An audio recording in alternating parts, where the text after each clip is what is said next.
Okay, so I'll start this going through the analysis in about 5 minutes' time of the game between Jan Nepo and Ding Rd6 from round 6 of the candidates that happened a few days ago. If you hadn't already heard, then the candidates got postponed after round 7, and that'll take place hopefully later on in the year. So yeah, 4.5 minutes now, we'll start. So, okay. Yes, you will come on my lap. Yes, you can. Come on my lap. Come on my lap, yes. Okay.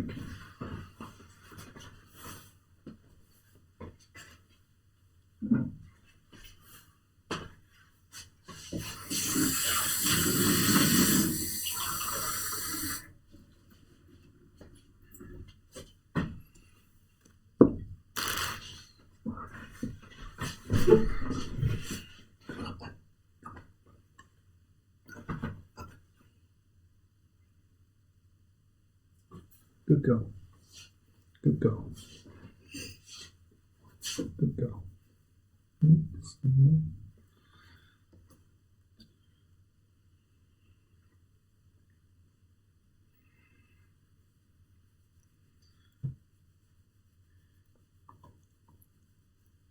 Of course, if you're watching the video afterwards, you can just fast forward 5 minutes, or 3.5 now.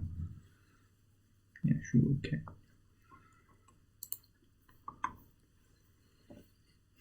Just say hello. Here you go. Say hello.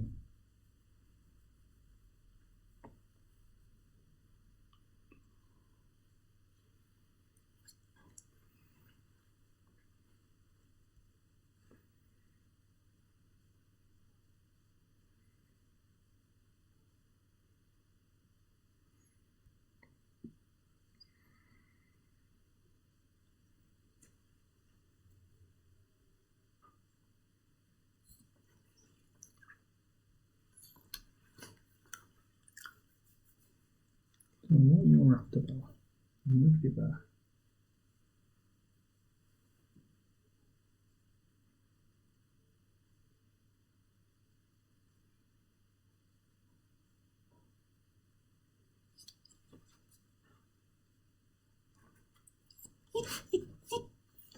It's okay. What's up?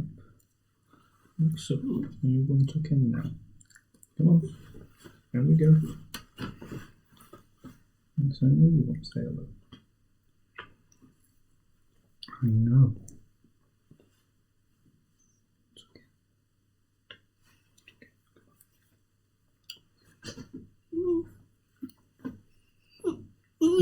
You'll stay there. Come on, sit. Good girl.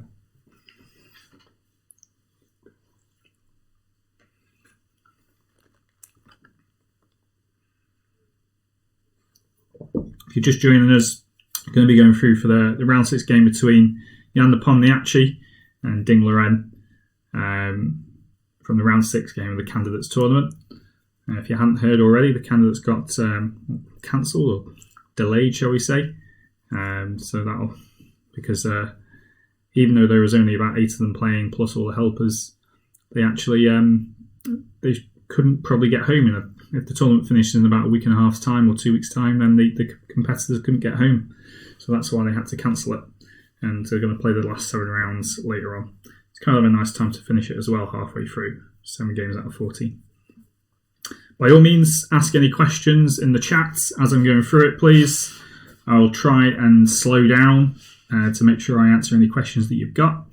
And I'll try and give as much information as possible.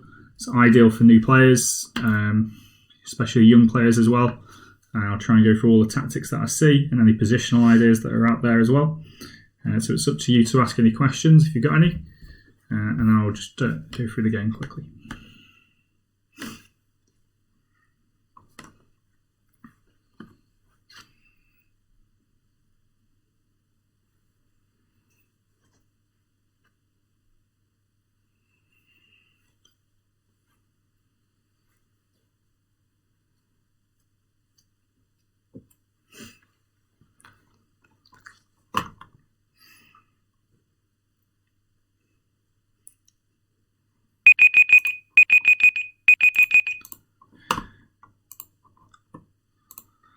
Right then.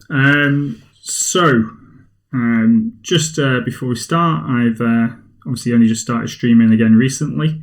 I had a few issues yesterday when I was playing live that the stream froze. So if that does happen again, please let me know via the chat. I think it should be okay because I'm not actually playing, and therefore the computer doesn't use as much. But let's get started by going through this game. Obviously, Jan de Pomny actually was already doing quite well in the tournament. A lot of the children that I teach seem to know him as the man with the man bun, because he's got obviously a bit of a different hairstyle. He'd been playing really well. I think he was on +2 at the time, and he was white against Ding Rd6, who had not been having the greatest tournament at all. He was nearly joint favourite to win this tournament, and actually he'd already lost a couple of games. He managed to beat Fabiano Caruana in round 3 to steady the ship. However, he still was not having the best tournament, possibly linked to obviously he was from China, so therefore he might have been impacted by what's going on in his home country at the time. But also as well, he had to come across and do a 14-day quarantine beforehand, so maybe that's had some sort of impact on his play. But let's go through it, see how it started. Obviously E4 was one of the most common moves at the start of a game of chess, putting the pawn in the centre of the board, as you'd expect. And of course, a lot of these players had been in this position before. Lots of different openings that Ding could have chosen, but E5 is the standard response, and there's nothing too special at this point. White brings the knight out, obviously just to attack this pawn on E5, pretty standard. Knight to C6, and I'm pretty sure that even if you are relatively new to chess, you would have seen a position similar to this beforehand. Both players are trying to get the pieces out as quickly as possible while trying to control the central 4 squares, which is very common. And then straight away we have this move bishop to B5, and this is a little bit more unusual. Sometimes the bishop goes to C4. I see this a lot at junior chess called the Gyoko piano. However, here when it comes to the B5 square, obviously attacking the knight, this is called the Rilo-Pez. I don't play this either for white or black. So I know that there's a lot of theory. There's well-known theory in these variations, and I'm pretty sure that both of these players would have known the next few moves pretty much off by heart. They could have played them without even looking to go forward. So obviously this bishop's attacking this knight, and this knight was brought out to defend this pawn on E5. There's a lot of different variations. White plays here A6. Now, actually taking a knight might win you a pawn initially because you'll be able to take that pawn, but black's got a few tactics there that can actually win the pawn back pretty quickly, such as, well, let's just have a look at one. If bishop takes, pawn takes, knight takes here, I think one of the first ones is actually just queen to here, and you've got a double attack on this pawn and the knight. You're going to save the knight, but you're going to lose the pawn back, so you're not actually winning a pawn straight away, so that's just a quick tactic there. However, Jan de Pomny actually didn't play that move. He went back to A4, which is pretty standard. And then black finally gets his second knight out, plays knight to F6, obviously targeting this pawn. However, white doesn't want to waste time defending this pawn too quickly. He wants to get his king safe, so he chooses to castle very quickly. Please note that taking this pawn now for black would probably be a little bit of a mistake, because then white's able to, well, first of all, you're moving a piece twice in the opening. You don't really want to try and avoid moving a piece twice in the opening, especially when it's opening up this file against your own king. So white would then play something like rook to E1, and you can see that the knight's attacked, and behind it this pawn would be attacked by this knight and also the rook. So that would not be a good idea to do. Some of you might be asking yourselves at this point, okay, black's moved a piece twice there in the opening, but hang on, white's already done so as well. White brought their bishop out to this square and then retreated it back to A4. You'd be exactly right. Sometimes you have to move a piece more than once in the opening, and black's kind of given white the chance to do that because they attacked it with moving this pawn to A6, so you're not going to lose a piece. But this pawn to A6 isn't that useful, although it can become useful later on. Back to the game. So black continued his development and went bishop to E7. Obviously 3 pieces out, 2 pawns for black, 2 pieces in the castling for white, and 1 pawn out. So it's pretty even with who's got their pieces out quicker. And you can see that black's getting ready to castle on the king side. This is all well-known theory, been played plenty of times before, and I'm sure will be played many times again as well. White plays the move, pawn to D3. obviously defending the pawn on e4, but also allowing this bishop to come out, obviously maximising development. And then here straight away, this might be a bit of an unusual move if you're new to chess. Black plays the move pawn to b5. So this is gaining space by using your pawns. Obviously, it's protected by this pawn here, so white doesn't want to take it with the bishop. However, the bishop's attacked, so it has to move. So even though black could have castled first, they decided to play b5 first to attack this bishop and force this bishop to move again, because obviously white definitely doesn't want to lose it. And then black continues with development, plays d6. I think he's probably a little bit apprehensive of castling kingside too early, just in case white launches some sort of an attack. And it gives black a little bit more flexibility just to delay it slightly. However, after a3 and then castles, both sides have castled on the king side now. So you're not going to have too many pawns being launched forward on the king side. And I'd say we're nearly at the point now where both players have just got out the opening, got the pieces out, got the king safe. A few pawns have been moved here and there. You can see that black's got a bit of expansion on the queen side and got a little bit more space over this side of the board. Whether that's going to be good or not will depend on a couple of things. But again, this is well-known theory. I'm sure this position will be played before and played again as well. White develops the knight, obviously to c3. And this is a good square for the knight. I mean, sometimes the knight can go to d2. There is some sort of long-term plans with, say, something like knight d2, and then, okay, let's pretend this happens, and you can play your rook to e1, and then this knight can sometimes come back to this f1 square, and it's really good on g3 because then it can jump into f5. This is another idea that you could go for. And we're trying to look for these outposts for our knight, so this is usually quite a good outpost. If white can get a knight there, then white's really happy. Likewise, if black can get a knight to wrong square there. If black can get a knight to the f4 square, then that's usually very good as well. And these are kind of killer positions for your knights, especially against the castle king on the king side when there's pawns on e4 and e5. This is where both players ideally would want to put their pieces. If they can launch an attack that way, that's the way that they're going to do it.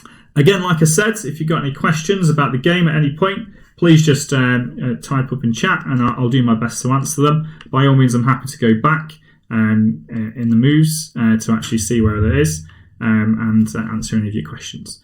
So white played knight to c3, and obviously the target, rather than targeting this f5 square for the knight, this knight is looking to get into this d5 square. And this square is quite useful because it can only be attacked really by this pawn. And it's actually in the centre of the board, which is generally where you want to put your knights, controlling as many squares obviously in your opponent's territory as possible.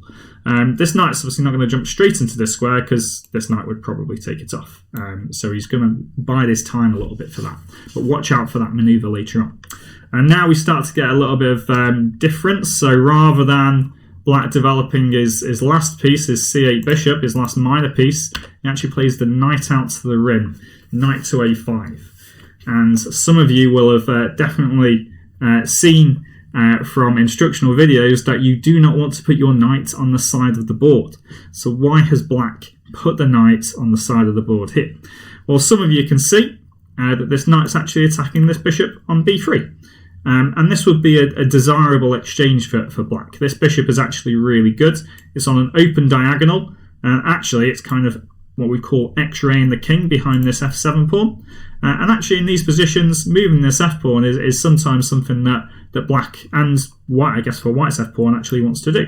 If black can, let's say if I get rid of some of these arrows, if black can actually move this knight out the way, like for example coming into this square, then actually playing the move f7 to f5 will actually free up his position quite a lot, and he might be able to get some sort of an attack going down the king side. So this is quite useful to try and trade off this white squared bishop.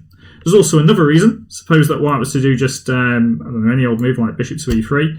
But actually, doing knight takes bishop, pawn takes knight, you might think, well, that's a knight for a bishop is the same amount because they're both worth 3 points. But actually, this has kind of messed up white's pawn structure a little bit. So you see here we've got double pawns. They're not completely weak at the moment. There's another pawn next to them, so they're not completely by themselves, but it means that this pawn's been dragged away, so therefore it's not defending this pawn here on d3. And actually in these positions as well, a lot of the time, let's say white wants to do a plan where it involves I'm just going to do a few moves. C3 and then possibly even D4 at some point. So this plan's completely removed if this knight takes this bishop and you have to recapture with the pawn. But of course, white doesn't want to lose the bishop anyway, so the bishop goes back to A2. Obviously still an absolute thorn in black's side. However, the real reason for the knight going out to the rim is actually shown now, well, in a few moves' time, because actually black wants to possibly play this pawn to c5, and the knight was blocking that pawn.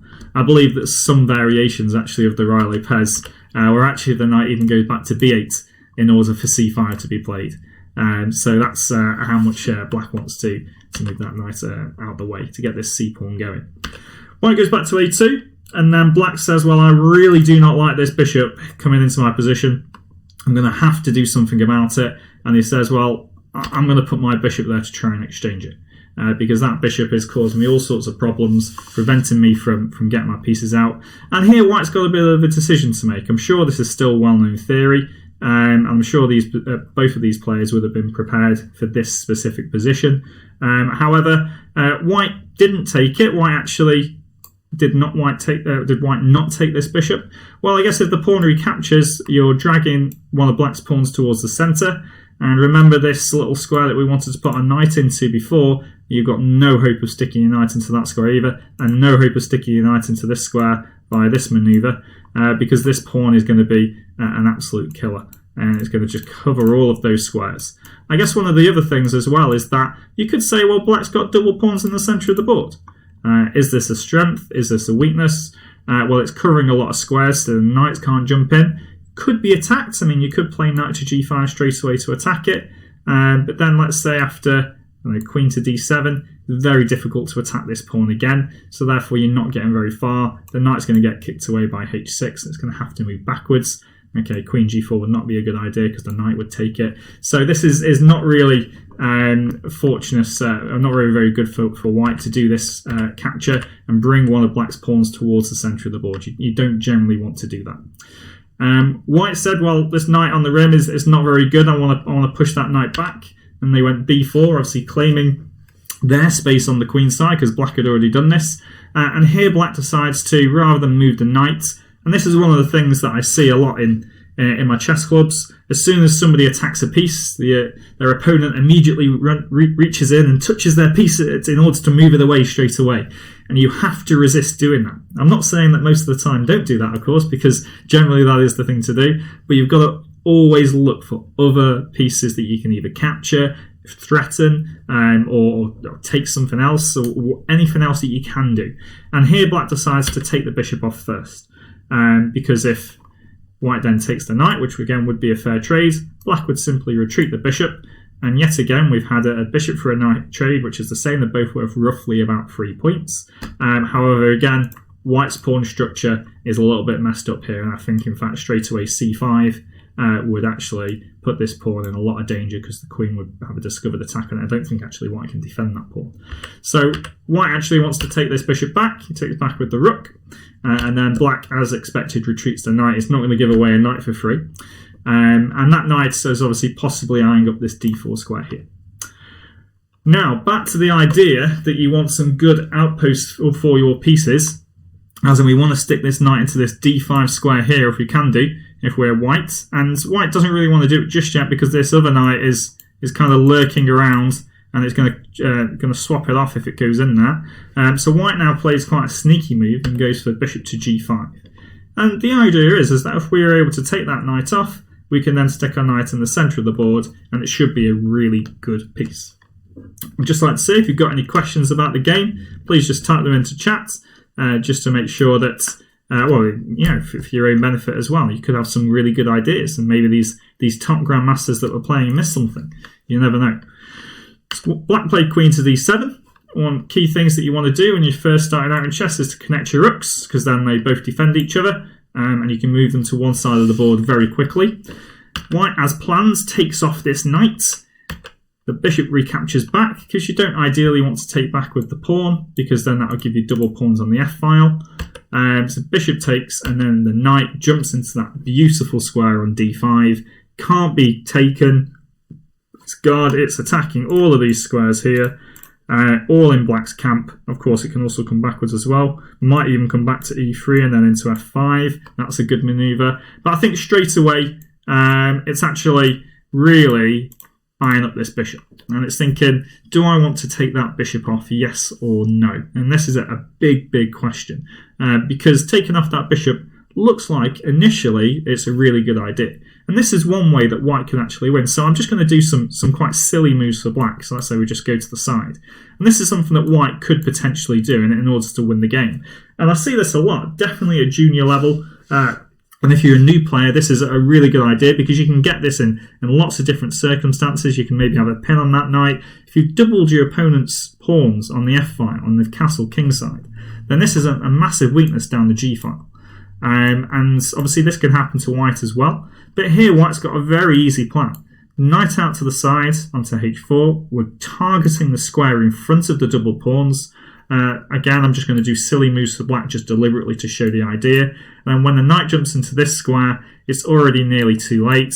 Silly moves, and then the queen comes out to g4. Check. King has to move. And then straight away we've got queen to g7, checkmate. A very simple idea, but when done well, can be very effective. And actually happens, I should imagine, quite a lot in a lot of games. So this knight's coming into d5. It's thinking about taking that bishop. Black's not too scared of it at the moment. He plays a5. And white's like, well, I don't want to take that bishop just yet because black did have some defensive resources. For example, this knight could come back to here and then cover the squares. Also, after knight takes, pawn takes, the king can just shift along and then the rook can come out to the g-file as well, and then maybe it's white, the one that's being under attack. So there's obviously pros and cons to everything that you do. So black played a5, obviously attacking this pawn on b4, not threatening to win it, but there is a sneaky little pin here, because if black takes the pawn, you're not going to be able to recapture with the pawn. Well, you could do, it would just be a really bad idea, because then this rook would be taking this rook for free, and you would not be able to get that rook back. So this would almost be the use of a pin on a pawn. Very sneaky. So white moves his rook to the side.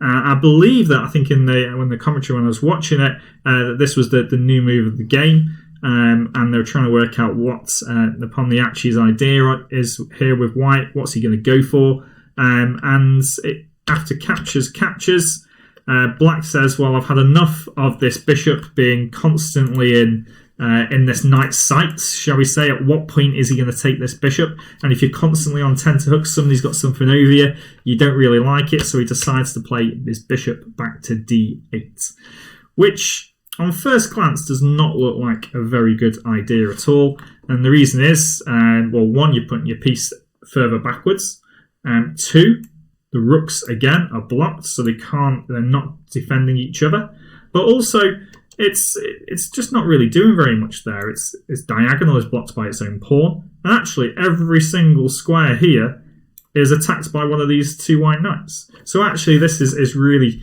not a good bishop at this moment in time. However, it's probably not too bad in this position, and the reason is that long-term wise, this bishop is eventually going to get out. I say eventually, I'm touching wood there, and when it does, it's going to become very good. So black just needs to do a little bit of manoeuvring. Let's say he just plays quite a simple move of knight back to b8, which, okay, isn't the best square for the knight, but then he can kick this knight on d5 away with this c-pawn, and then all of a sudden the bishop can come out maybe to b6, and it would be on this diagonal down to g1. So this bishop, at the moment, is not looking very good.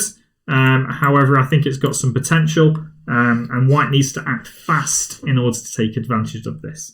And white starts acting very fast by playing the move pawn to c4. And obviously the idea is we're just going to take this pawn here for free. And it attacks the black knight. Is this a good idea? Yeah, if you can win a pawn and keep it, then by all means that's what you should do. Now this is the point here where white's already got his knight cemented on this beautiful d5 square, and black's starting to get a little bit jealous of this. And he's thinking, well, I want my knight in the centre. But the problem this time is that white will go, well, I'm not going to let you leave your knight in the centre of the board where it's controlling a load of useful squares. I'm just going to swap it off. And because it's swapped off, now white is left with this beautiful knight on the d5 square, and this bishop on the d8 square is quite backwards at the moment. And at this moment in time, white's knight is definitely happier than that black bishop. There is a little bit of a problem though. And the problem is that this move, pawn to c6, attacking this knight on d5, is pretty much coming next go. It's coming sooner or later, and white can't really prevent that move from happening. And when that happens, the knight's going to have to retreat, and then this bishop on d8 becomes a little bit better. So there's something else that's happened in this position right now, rather than the bishop and the knight, and that's that we've actually had this capture on this d4 square. And black's had to recapture with a pawn, which has meant that he's got double pawns in the centre, which actually isn't too bad in itself, but it just means that white's got a little bit of a target. Can white start to attack this pawn here, maybe force this pawn forwards a bit further forward than where it wants to go, and that will cause black a lot more problems, because then if the pawn's on c5, this knight can still stay on this d5 square. So that's why what we're playing at the moment, and time will only tell. I'm sure there were better moves for both sides during these next few moves, but this is really where the game was won or lost.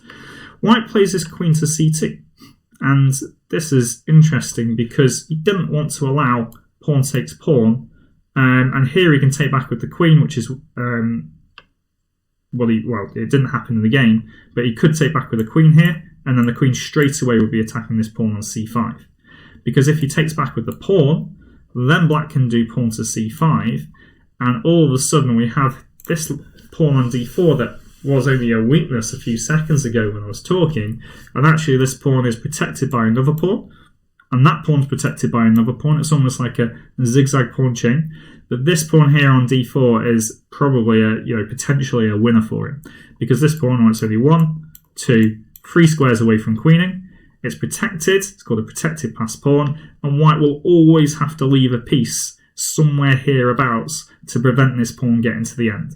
And if you've got a pawn holding up a piece, then that must be good for you. Likewise though, white could, I guess, in this position also do the same. And here white's got a protected pawn on b5, and that pawn would be 3 squares away from queening.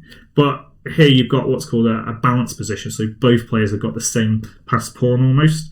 So it's not something that white wanted to go for. White's trying to win this game. They don't want to just be level, they want to be ahead. So he didn't play pawn takes pawn. Well, that's why he played queen c2. But black didn't capture here. Black played his rook to e8. And I believe that he's got some ideas of maybe even getting his rook out, say this way, and swinging it across to try and get some counterplay on the king side. Or he's just trying to prevent maybe things like f4 and e5 from happening. This could be possible. White plays his pawn to g3. And this is to guard from a couple of things. Black feels like he's almost forced to take this pawn now. And then when the queen takes, obviously it's attacking this pawn on d4 straight away. Black decides to not defend it, but attack the knight on d5. And the only square that this knight can go to that's safe for it is the square on f4. And that brings you to the idea of why g3 was played. The bishop finally gets a little bit active. We're kind of hoping it can get some nice diagonals.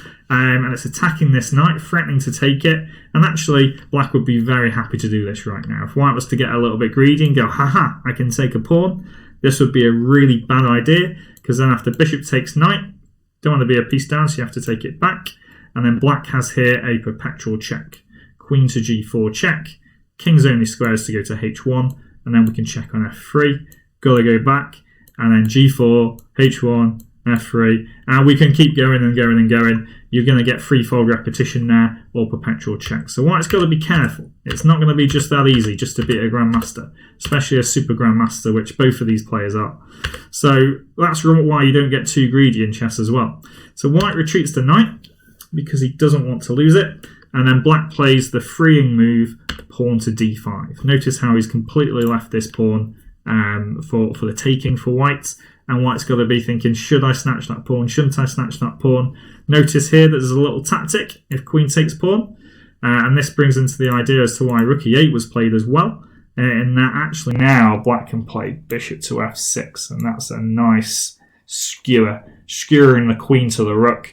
And actually, even though black has lost a pawn, if he's going to get a rook for it, then that's definitely going to be worth it, and black's going to be much happier in that position now. A rook is worth a lot of points compared to a pawn that's like 5 for a rook for a pawn. So white's got to be careful about how to recapture this pawn. Obviously here his queen's attacked. He decides to capture, and recapture, and then retreats his queen to b3. And this is kind of the moment where the dust has settled, the combinations have ended, and it's a case of who's actually winning in this position. And we start to look at a couple of key aspects. First of all, black's got double pawns on the d file that cannot move because they're blocked by this pawn on d3. Because of that, these pawns are quite weak, and white could potentially win them quite easily. However, because it's 2-1 there, and nobody's up or down, white must have an extra pawn somewhere else, and that extra pawn is here on b4. And this b4 pawn is going to go b5, b6, b7, and hopefully eventually to b8, if it can do. Of course, black's going to have to play behind it and try and stop it getting that far. The problem for black, though, is that white's kind of already set up, and white's already got a queen and a rook behind this pawn, ready to push it, and it's going to go all the way to the end. And all of a sudden, that pawn is going to become worth a lot more than just 1 point in the game. If it reaches b7, it reaches b8, it can become a queen, which is, of course, 9 points, but it reaches b7, it's going to be causing black a whole load of havoc. Black has to do something about this pawn pretty pronto. I think the problem that black has, though, is that it's very difficult to do something about this pawn. Suppose, for example, he goes queen to b5, blocking it straight away.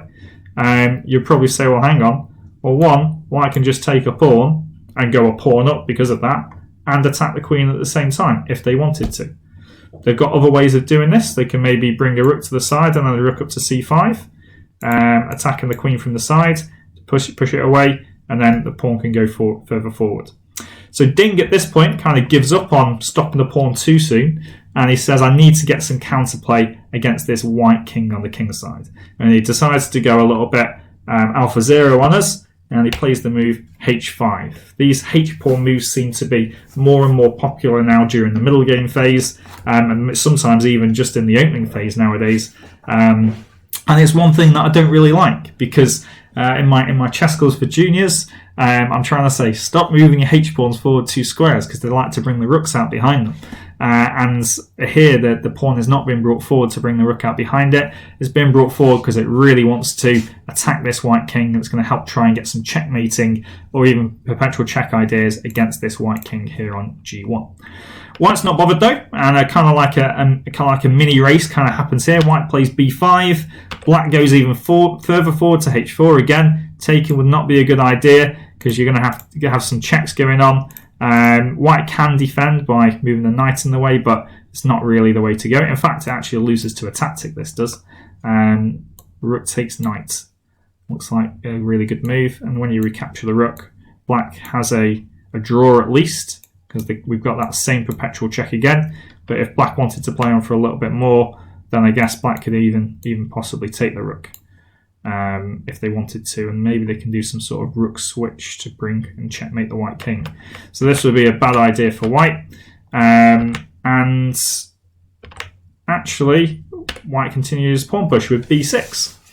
And black continued on to h3, and now we're starting to see black's idea. If he can somehow get his queen to f5, to f3, and then to g2, that would be checkmate, and black would be very happy if he can get his queen into there. So white's going to have to guard against this and make sure that does not happen. He plays the move king to h1. I believe that he's going to try and move his f-pawn, and he didn't want to allow bishop to e3 check to come in. Rook e to b8. Obviously behind this pawn, he's having to go defensive. Doesn't want this pawn to go any further forwards. White brings all 3 major pieces, the 2 rooks and the queen behind this pawn. It's just going to get pushed all the way to the end. And the bishop comes back to d8 again, trying to take this pawn. Because actually black could take this pawn now, even though white's lined up all their pieces behind it. The problem is that the first piece behind it is actually the queen. And with it being the queen, that means that black could say, for example, if white did something a little bit different here, like f3, then black could just take this pawn, up a pawn, queen takes rook, bishop takes queen, rook takes bishop. And here at the end, even though you've given away a rook and bishop for a queen, you're already a bishop and knight difference anyway, so now we've got a rook and knight against the queen. And black would actually be winning here, because the queen's better than the rook and the knight. There are some positions where it's a little bit different though. So if you are lining up your pieces, kind of like a top tip is you don't necessarily want your queen at the front. but then again, you don't always want it at the back either, on the back ranks, and maybe in the middle sometimes. It really does depend on the position, but it's definitely something to think about. White plays queen to b5, and of course it doesn't work now because the queens are attacking each other. And black's like, no, I don't want to swap queens now. And the reason that is because if you've got a pass pawn on b6, that is going to kill me in an endgame. So I do not want to swap queens. I want to checkmate you. So I'm going to bring my queen out to g4. And this is threatening checkmate in 2 moves. Queen to f3, queen to g2 checkmate. And that's forced if black was to move in this position. White's saying, well, I'm not having any of that. I'm going to take another pawn. I'm going to get greedy. But the good thing about this greed is that the queen guards this f3 square from behind. Rook to a5. Oh, a free rook. Queen can take the rook. Would be a massive mistake again for the same reason. Queen f3 check. King is forced to move. Queen g2 checkmate. Black gets everything that they want. So be careful if anybody offers you a piece for free. Wonder why they're offering you a piece for free. If you can't see the reason, then don't get scared and say, well, I didn't want to take that just in case. Always take the piece. Always take it. If you cannot see why you could take a piece, take the piece. If your opponent has seen a reason why, then just hold your hands up. They're a better chess player. And you just have to go, well, I didn't see it. They were better than me today. Whereas most of the time, they might have just made a mistake. And so you should always take a piece if you can't see a reason not to.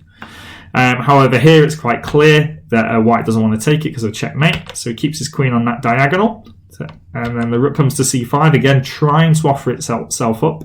But he's not going to do that. He's going to go queen to e8 check. So of course this queen can't come in here yet because you've got to get out of check. Remembering that the ways to get out of check are A, B, C. Avoid, block and capture. The king has to go to h7 here. It's the only way to get out of this check. You couldn't capture it, you couldn't block it, so you had to avoid it with king to h7. And then white's still got a guard against this f3 check that's coming in, so he plays knight to g1, which is not the best square for the knight. I will admit, the knight covers the f3 square, but it's back home where it is. But the good thing about it being on this square is that it's kind of attacking this pawn.